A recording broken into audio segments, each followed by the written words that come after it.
Dans ce film, nous allons examiner ensemble, avec vous, le plus petit composant de l'univers, c'est-à-dire l'atome.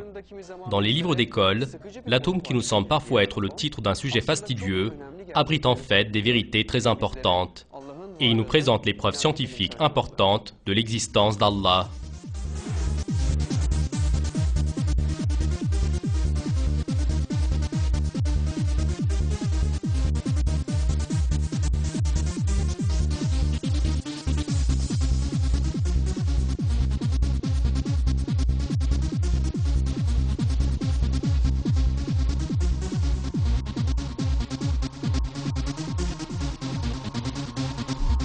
Le miracle de l'atome.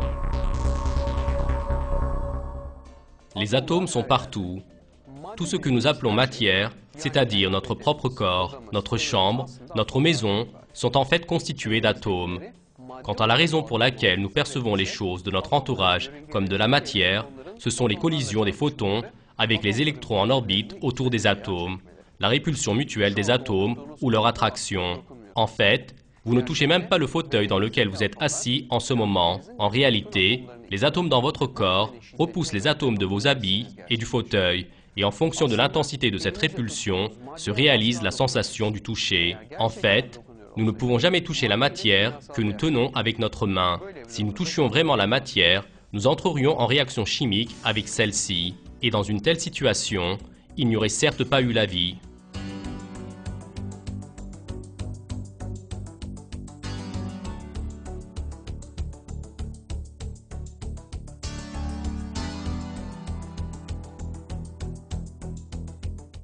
Chacun des trillions d'atomes qui composent votre corps est rempli d'électrons qui tournent à une vitesse de plusieurs milliers de kilomètres à la seconde. Vous ne vous en apercevez pas, mais dans chaque partie de votre corps, il y a des atomes qui tournent à une vitesse vertigineuse, qui ne perdent jamais leur équilibre, qui ne se dispersent pas et qui ne se désagrègent pas. Très bien. Comment cet équilibre est-il apparu ?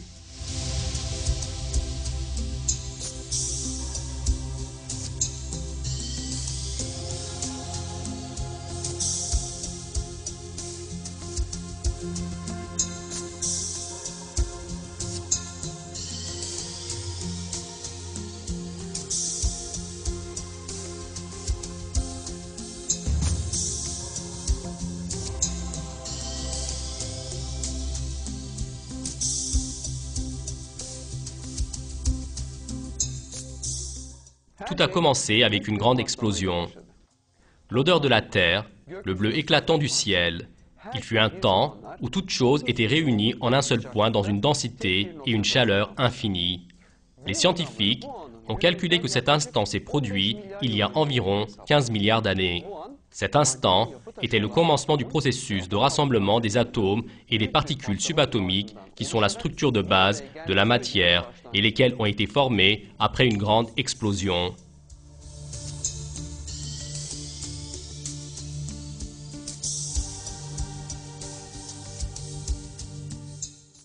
Tout a été calculé jusqu'au moindre détail.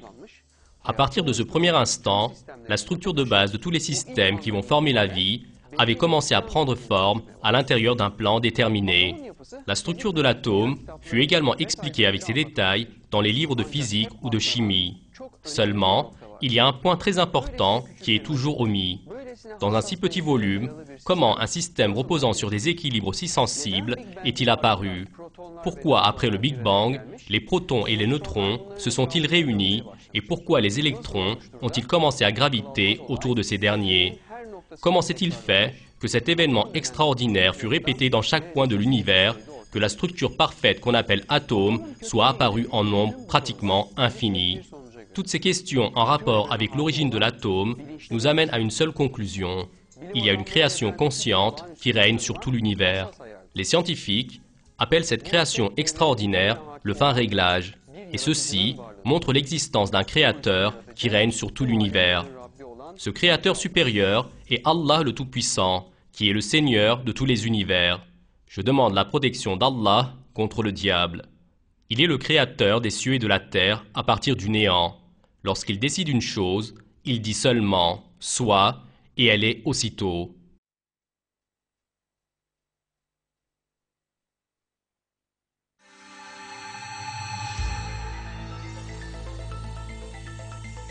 Première partie, la structure de l'atome. Les atomes sont de telles petites particules que même avec les microscopes les plus puissants, il n'est pas possible d'en voir un. Le diamètre d'un atome fait seulement 1/1000e de millimètre. Considérons cela avec un cas. Par exemple, si vous dites « Je veux voir les atomes de cette clé que j'ai dans ma main. Nous devons agrandir la clé aux dimensions de la Terre. » Eh bien, chaque atome à l'intérieur de cette clé ne serait alors que de la taille d'une cerise. Très bien. Qu'y a-t-il donc à l'intérieur d'une structure aussi petite que l'atome? Examinons ensemble cette structure complexe et parfaite qu'on appelle atome. Chaque atome est formé d'un noyau et des électrons qui gravitent sur les orbites très éloignées du noyau.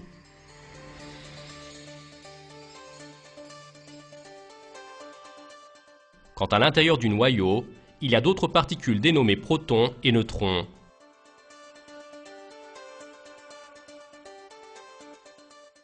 Jusqu'à un récent passé, on pensait que les plus petites particules de l'atome étaient celles-ci.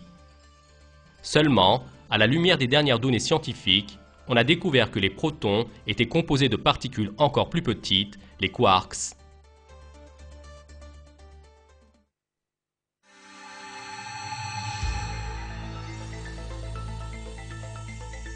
La force cachée dans le noyau.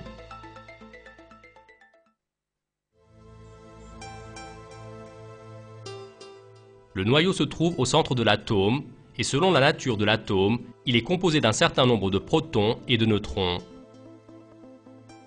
Quant au volume du noyau, il est de 1/10 milliardième du volume de l'atome.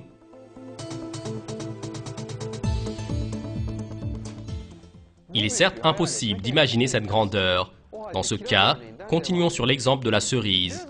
Comme nous en avons parlé peu avant, lorsque vous amenez la clé dans votre main aux dimensions de la Terre, des atomes de la taille d'une cerise se présenteront à vous. Si nous voulions voir les noyaux à l'intérieur de ces atomes, il nous faudrait changer d'échelle. Cette fois, la cerise qui représente notre atome devra être un grand ballon de 200 mètres de hauteur. Au regard de cette taille extraordinaire, le noyau de notre atome est toujours comme une très petite particule de poussière.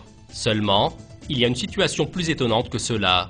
Malgré le fait que sa taille soit de 1/10 milliardième de celle de l'atome, la masse du noyau constitue 99,95% de la masse de l'atome. Très bien, comment se fait-il que d'un côté, il constitue environ la totalité de la masse et que de l'autre côté, il n'occupe pratiquement pas de place?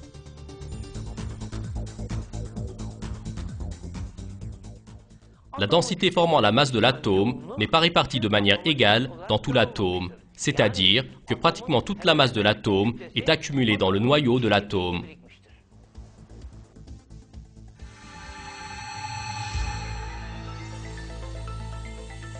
Le vide dans l'atome.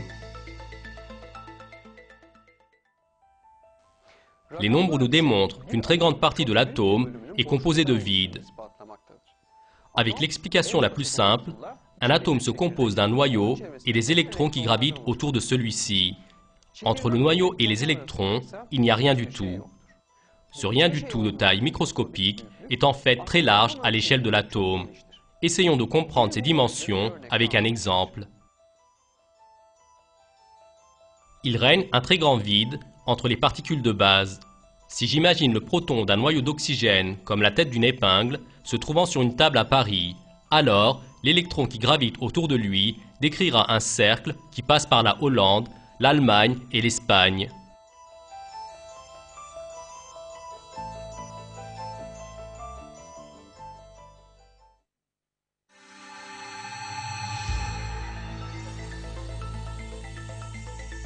L'intérieur du noyau, les protons et les neutrons.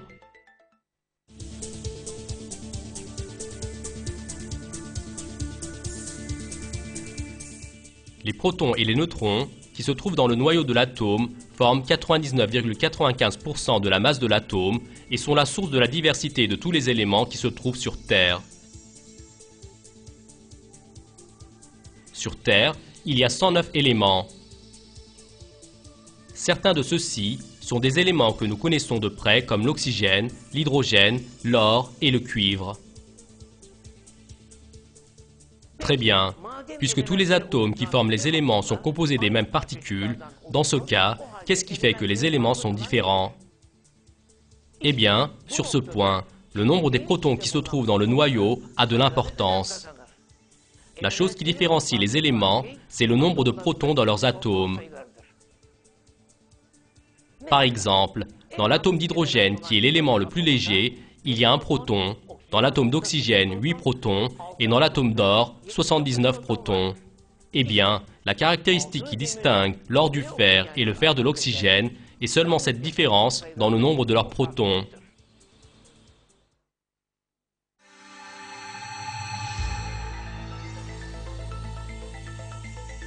L'autre bout de l'atome, les électrons.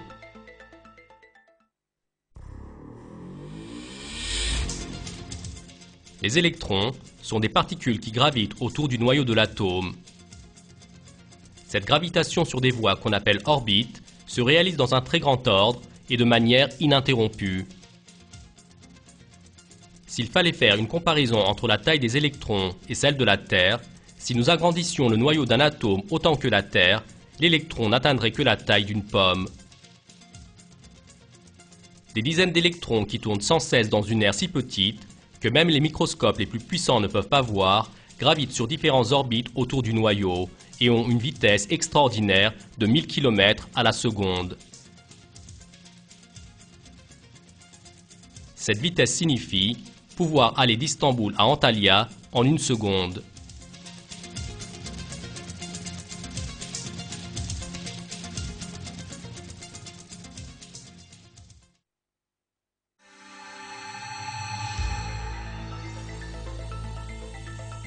Les 4 forces dans l'univers. Il y a certaines forces qui maintiennent ensemble la structure intéressante de l'atome que nous avons expliquée jusqu'ici. Pour comprendre cela, regardons d'abord le centre de l'atome, c'est-à-dire son noyau. Par exemple, le noyau d'un atome de carbone. La masse atomique de l'atome de carbone est 6. Ceci signifie que dans le noyau, il y a 6 protons. Seulement, il y a une situation intéressante. Tous les protons sont chargés avec une charge électrique positive et les particules qui ont la même charge se repoussent. Très bien. Comment se fait-il que les protons qui doivent se repousser les uns les autres restent ensemble? Face à cette question, les scientifiques ont considéré comme admis qu'il y a une force qui maintient ensemble les protons et ils ont désigné cela sous le nom de force nucléaire forte. Cette force nucléaire forte est l'une des 3 forces de base qui ont un effet à l'intérieur de l'atome. La deuxième force est la force nucléaire faible, qui se trouve à côté des protons et qui influence les neutrons. Quant à la troisième force, c'est la force électromagnétique qui maintient dans leur orbite les électrons qui gravitent autour du noyau de l'atome. Les électrons sont chargés négativement et sont attirés par la force électromagnétique vers le noyau chargé positivement. La force centrifuge qu'ils obtiennent en gravitant équilibre la force électromagnétique et ainsi, ils restent constamment dans l'orbite. En plus de ces 3 forces de base, lesquelles sont seules à agir sur l'atome, il y a encore une 4e force qui agit sur l'ensemble de l'univers, et celle-ci est la force de pesanteur. Les connaissances que nous avons expliquées jusqu'à maintenant se trouvent dans pratiquement tous les livres de physique. Seulement, il y a une réalité très importante dont on ne parle pas la plupart du temps. Les intensités de ces 4 forces de base dans l'univers sont très différentes les unes des autres, et cette différence repose sur un équilibre très fin. Par exemple, la force nucléaire forte est 1 milliard de fois plus grande que la force de pesanteur. Et entre la force nucléaire forte et la force électromagnétique, il y a une différence plus grande qu'1 million de fois. Si ces valeurs avaient été un peu différentes, que se serait-il passé? Par exemple, si en ce moment, la force nucléaire forte des atomes qui composent votre corps diminuait ne serait-ce qu'un peu, votre corps serait fracassé en un instant. Pour cela, même une variation de 1 millième serait largement suffisante. Mais les atomes qui composent votre corps et les autres matières restent stables en permanence grâce à l'équilibre sensible des 4 forces de base.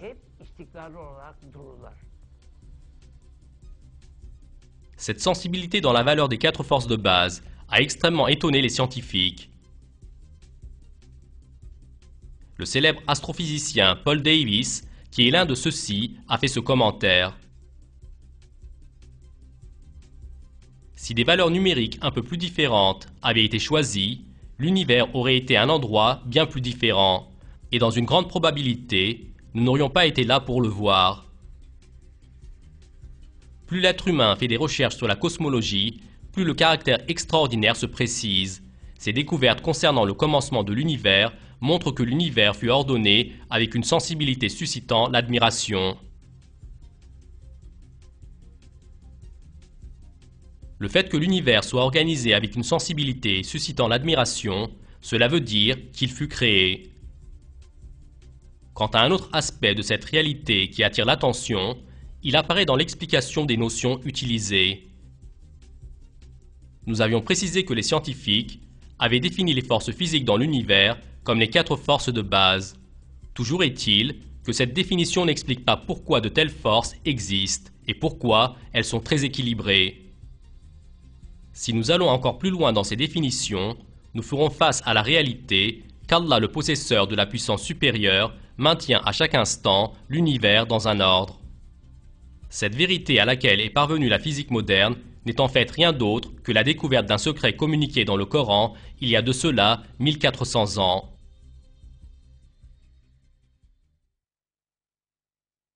Allah retient les cieux et la terre pour qu'ils ne s'affaissent pas, et s'ils s'affaissaient, nul autre après lui ne pourra les retenir. Il est indulgent et pardonneur.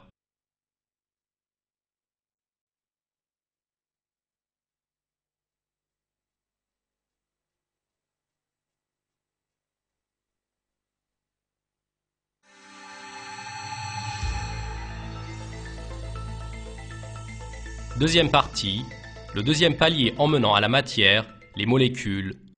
Au début, on a dit que la structure de base de toute chose que nous voyons autour de nous est l'atome.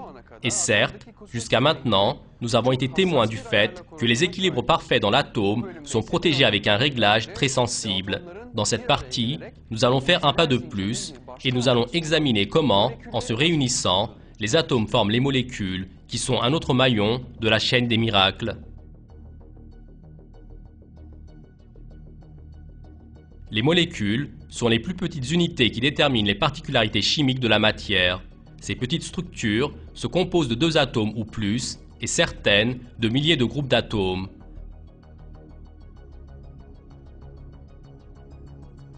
À l'intérieur de la molécule, les liens chimiques, reposant sur la force d'attraction électromagnétique, maintiennent les atomes ensemble.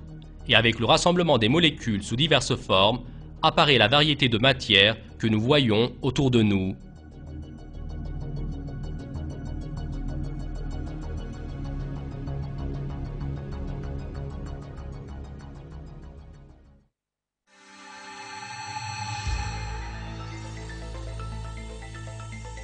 L'élément fondamental de la vie animée, l'atome de carbone. Le carbone est l'élément le plus vital pour les êtres vivants, car toutes les matières vivantes ont été formées à partir de composés de carbone. Toutes les structures organiques extrêmement différentes, de la membrane cellulaire à l'écorce de l'arbre, du cristallin jusqu'au blanc d'œuf, sont formées de composés à base de carbone. L'atome de carbone produit différentes matières, en s'unissant dans des formes géométriques et des ordres très variés, en s'unissant sous 1 700 000 différentes formes avec les atomes d'hydrogène, d'oxygène et d'azote. L'une des particularités les plus importantes des atomes de carbone, c'est qu'en s'alignant les uns à la suite des autres, ils peuvent former une chaîne très facilement. Certains des composés de carbone ne sont formés que de seulement quelques atomes. Quant à d'autres, ils sont issus de milliers et même de millions d'atomes. De tous les éléments, seuls les atomes de l'élément carbone peuvent former des composés si longs et durables.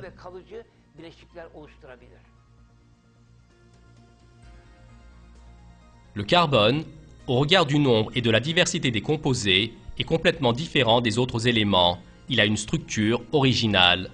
Jusqu'à maintenant, plus d'1 demi-million de différents composés du carbone furent caractérisés et définis. Mais même cela donne une information très insuffisante au sujet de la conception spéciale du carbone, car le carbone constitue la base de toutes les matières vivantes.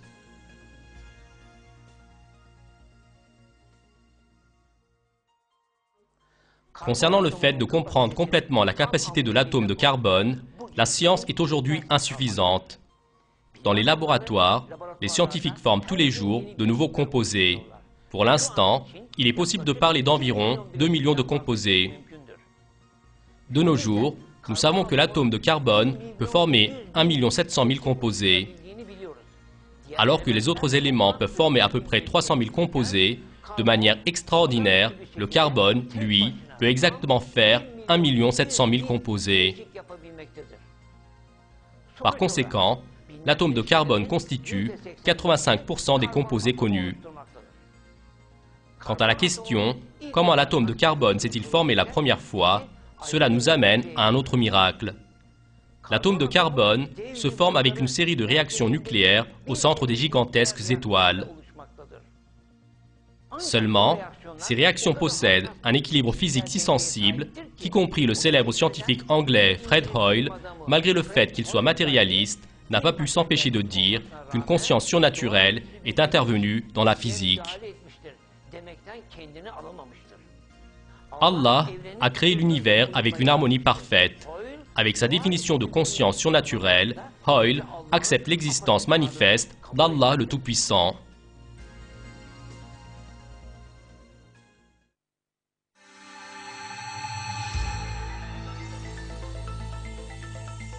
Troisième partie, les atomes qui s'animent.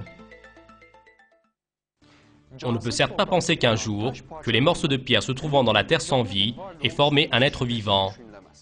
Seulement, certaines personnes prétendent exactement cela, c'est-à-dire qu'ils avancent que les atomes se sont réunis d'eux-mêmes et qu'ils ont soi-disant formé les êtres vivants par voie d'évolution. Quant au fait que ceci est une assertion contraire à la raison, c'est très clair, car les atomes n'ont pas de conscience et par conséquent, ils n'ont pas une aptitude comme s'organiser eux-mêmes.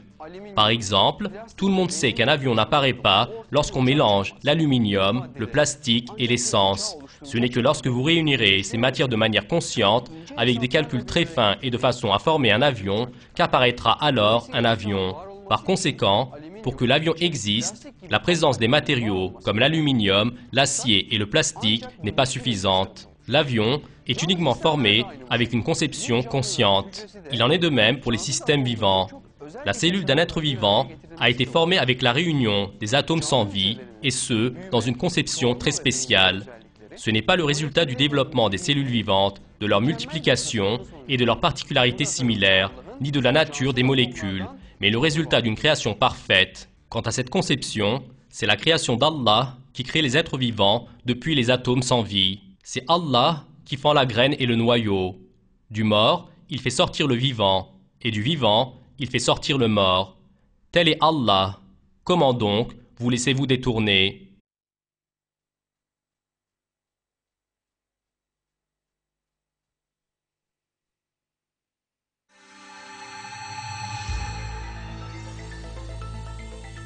Quatrième partie, la force de l'atome. Dans le noyau de l'atome se cache une très grande force. Cette force est si grande qu'avec la découverte de cette énergie, désormais, les êtres humains arrivent à faire des canaux géants qui unissent les océans, à ouvrir des passages dans les montagnes, à produire des climats artificiels. Cette force, qui est également utilisée dans le domaine de l'énergie nucléaire et de la médecine, a certes une importance vitale de nos jours. Le nom de cette immense force cachée dans le noyau de l'atome est la force nucléaire forte. L'opération technique, dénommée fission nucléaire, fait surgir cette force, et lors de cette réaction, de l'énergie se dégage en très grande quantité. La réaction qu'on appelle fission est le fractionnement d'un noyau de l'atome, lequel est maintenu ensemble par la force nucléaire forte, qui est la force la plus forte dans l'univers. Dans les réactions de fission, la matière principale qui est utilisée est l'uranium. Dans les expériences de fission, les scientifiques ont envoyé un neutron avec une grande vitesse sur le noyau d'uranium, et ils ont découvert que le noyau commençait à se diviser en morceaux tout en diffusant une certaine quantité d'énergie. Et sous l'effet de l'énergie qui apparaît, le noyau d'uranium commence à éjecter avec une grande vitesse les morceaux qu'il abrite et par ce moyen, il fait commencer une réaction en chaîne. Et chaque noyau nouvellement divisé se comporte comme le noyau d'uranium du tout début. Ainsi, des divisions de noyaux en chaîne se réalisent. À la suite de ces mouvements en chaîne, comme de très nombreux noyaux d'uranium sont fractionnés, il se dégage une énergie d'une grandeur extraordinaire. Eh bien, dans les catastrophes de Hiroshima et Nagasaki, qui ont occasionné la mort de dizaines de milliers de personnes, ces divisions de noyaux en avaient été la cause. En 1945, à l'instant et tout de suite après l'explosion de la bombe atomique larguée par les États-Unis sur Hiroshima, environ 100 000 personnes sont mortes.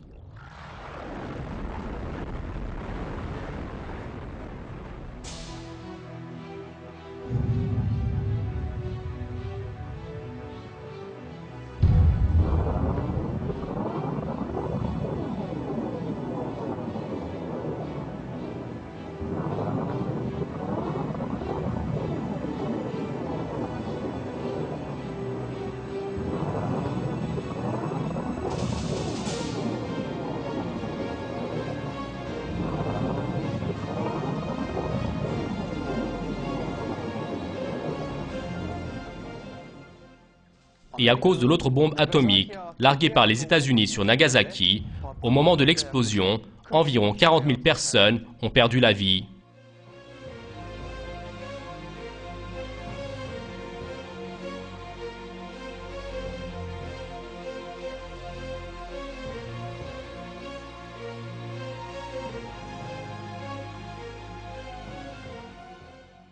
Alors que d'un côté, la force émergeante du noyau était la cause de la mort d'êtres humains, d'un autre côté, les villes furent détruites. En raison de la radiation, chez les gens de la région sont apparues des dégradations génétiques et physiologiques ne pouvant être corrigées sur plusieurs générations.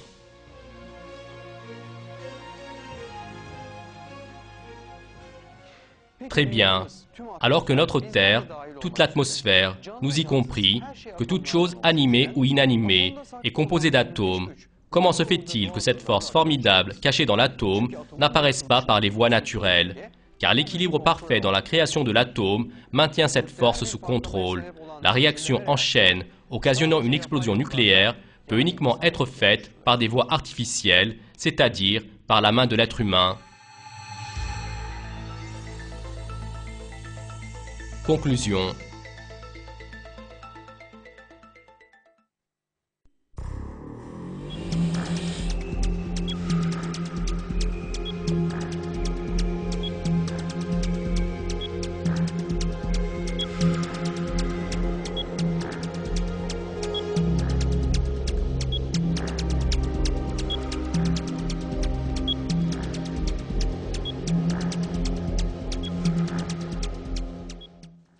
Tout au long du film, nous avons examiné de très nombreux événements surprenants et miraculeux se produisant à l'intérieur de l'atome.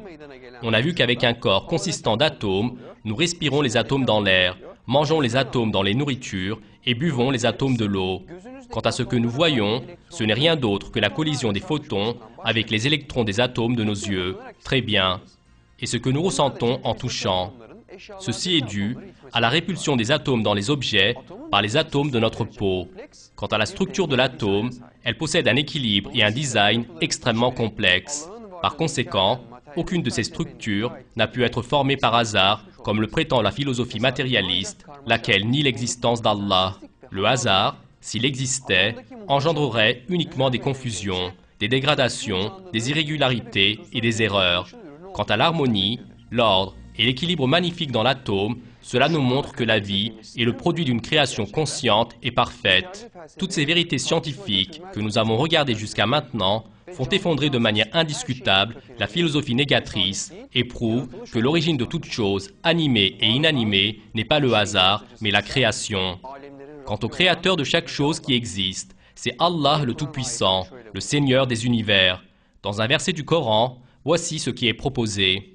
Certes, dans la création des cieux et de la terre, dans l'alternance de la nuit et du jour, dans le navire qui vogue en mer, chargé de choses profitables aux gens, dans l'eau qu'Allah fait descendre du ciel, par laquelle il rend la vie à la terre une fois morte, et répand des bêtes de toute espèce, dans la variation des vents et dans les nuages soumis entre le ciel et la terre, en tout cela, il y a des signes pour un peuple qui raisonne.